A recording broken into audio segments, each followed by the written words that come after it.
예, 안녕하십니까. 신승학의 5분 역사 상식 시간입니다.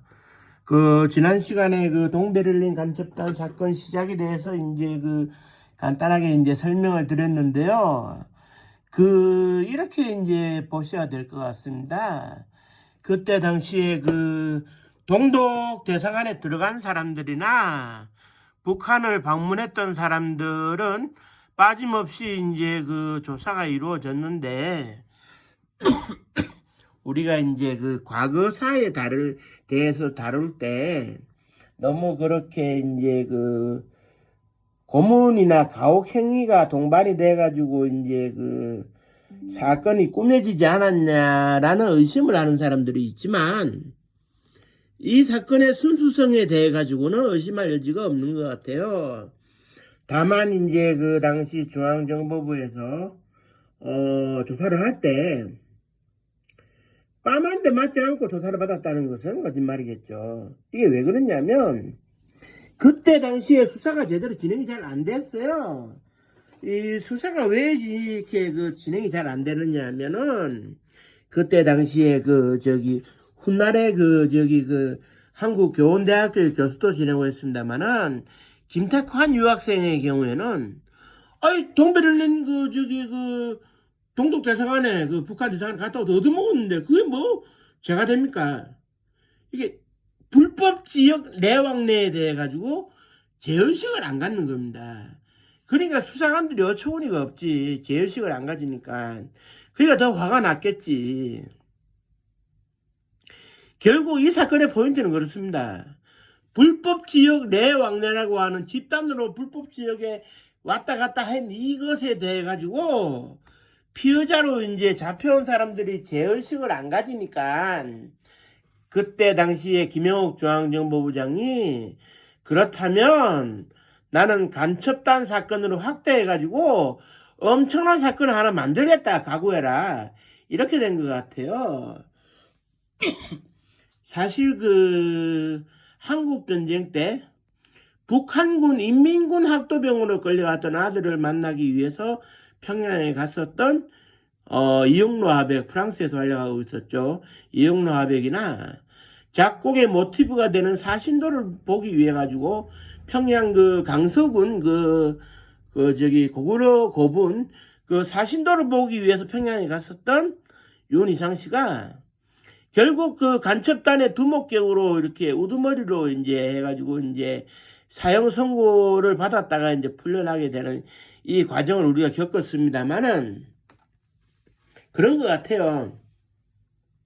이때 당시에 북한의 그런 동독 대사관에 융숭한 대접 어쩌고 해도 뭐 솔깃하게 넘어간 사람들이 불법 지역 내왕래라고 하는 실정법 위반으로 처벌을 받으면 징역 2, 3년에서 끝날 수도 있고 집행유예로도 끝날 수 있는 상황입니다.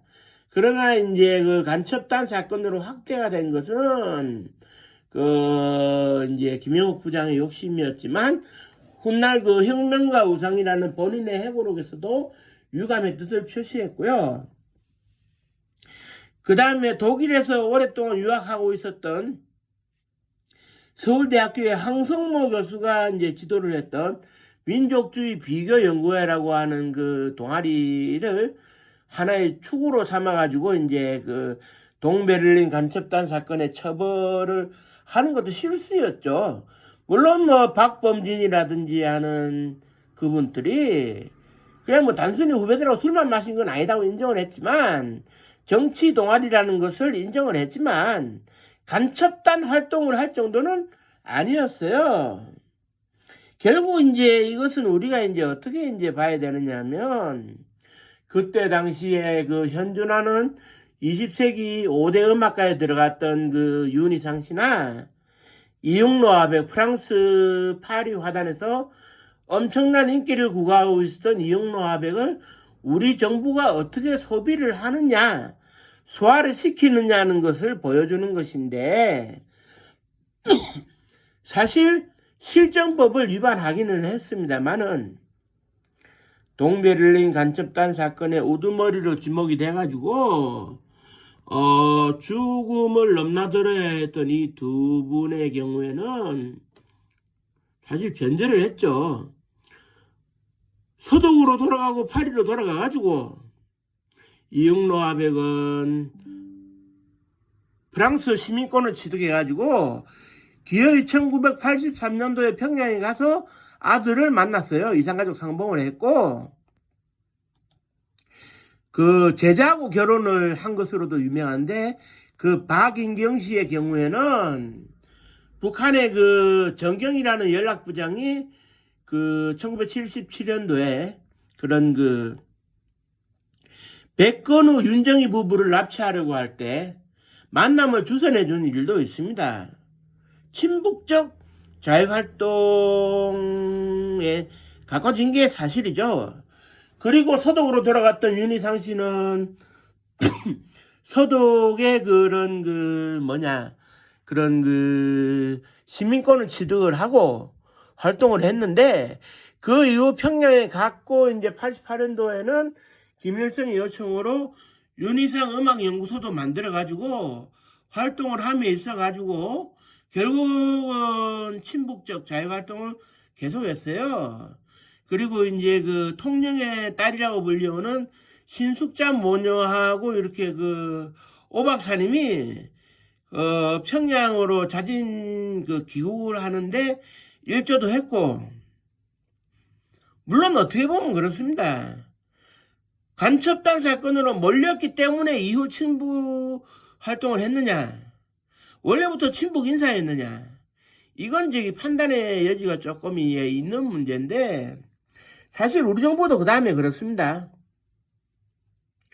2004년도에 노무현 대통령이 그 돌아가신 윤희상 작곡가의 부인 미망인 그 이수자 씨를 초청해서 큰절을 하고 유감의 뜻을 표현했을 때 세상이 공산주의자 아니냐 대통령이 왜 친북 자익 활동을 한 부인에게 정부가 사과를 해야 되느냐 이런 논란이 있었던 건 사실입니다. 사실인데 결국 어떻게 보면 전 세계 언론들이 평가를 하듯이 우리가 윤희상 씨와 이응로 씨를 소비하고 소화하는 방법이 잘못되지 않았나.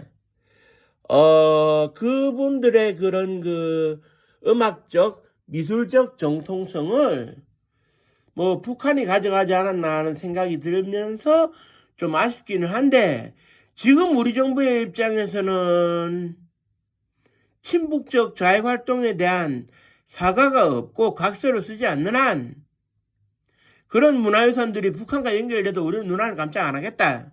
이게 정부의 입장이거든요. 그 이후 통일이 되면 반응이 어떨지. 통일이 되고 난 다음에 윤희상, 이응로 두 분의 친북적 자익활동이 더 드러나느냐, 오해가 풀리느냐, 그건 통일이 돼봐야 알겠습니다만은 현재로서는 우리가 좀 더 고민을 해야 되지 않나 라는 생각을 하고요. 윤희상 음악가의 부인인 이수자 씨가 정부에 사과를 요구하는 거나 우리 정부가 그 각서를 쓰라고 요구하는 이 평행선을 달리는 것은 언젠가는 이제 그 지양해서 화합할 수 있도록 윤희상 씨가 남긴 작품들을 우리 정부가 소화하고 우리 국민들이 소화를 할 수 있는 그런 날이 와야 되겠죠.